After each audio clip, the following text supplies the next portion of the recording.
and every aircraft in the area is being scrutinized. As we heard earlier, no planes are being allowed to take off. Nationwide, all planes that are in flight in this area, in this region, are being checked out thoroughly, and once those aircraft are removed from the area, they will not be allowed to take off at all. Virtual no-fly zone, no aircraft within any distance of Manhattan at this time. That's completely understandable. Jim, we know you're about 5-6 miles away from downtown Manhattan, but from your vantage point, what update, if any, can you give us on what you're seeing along the streets there? Well, Michael, we can tell you that some of the smoke, dust, and debris is starting to clear out. Earlier, we were unable to see anything on the lower half of Manhattan.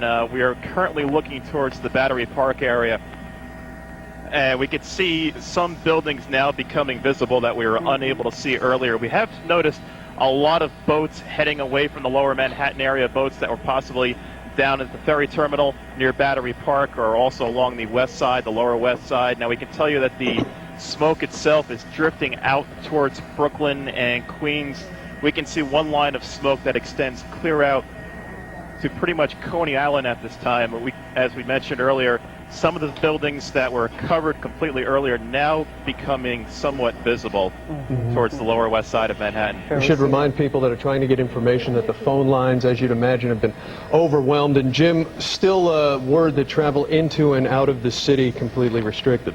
Yeah, that's correct. All of the bridges and tunnels have been shut down. We have noticed that not only the Hudson River crossings, the Port Authority crossings, but many of the city crossings. The Verrazano Bridge is shut down. The Bayonne Bridge is shut down as well, and we can just urge people to stay away from the city at any cost. Do not try to go anywhere near Manhattan because of all this emergency response that is needed to get in there and do what they need to do. Sure. Battery Park City, of course, highly, not only the financial district and employees working there, but there's a highly residential area too. A lot of apartment buildings in Battery Park City. That's primarily what it consists of, and you got to worry about those people as well.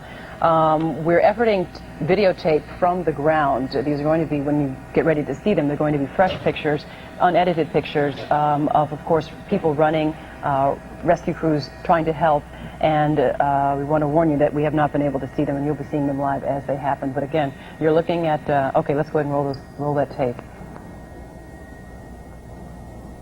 Oh, this is tape of the initial explosion of World Trade Center 1 on your left side of your screen.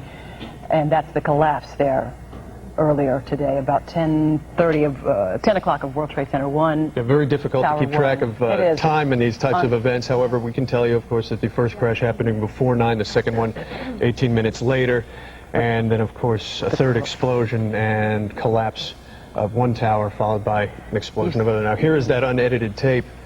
People covered in soot and debris, screaming, in shock, no doubt. Firefighters covered in soot, debris that, of course, is traveling for miles.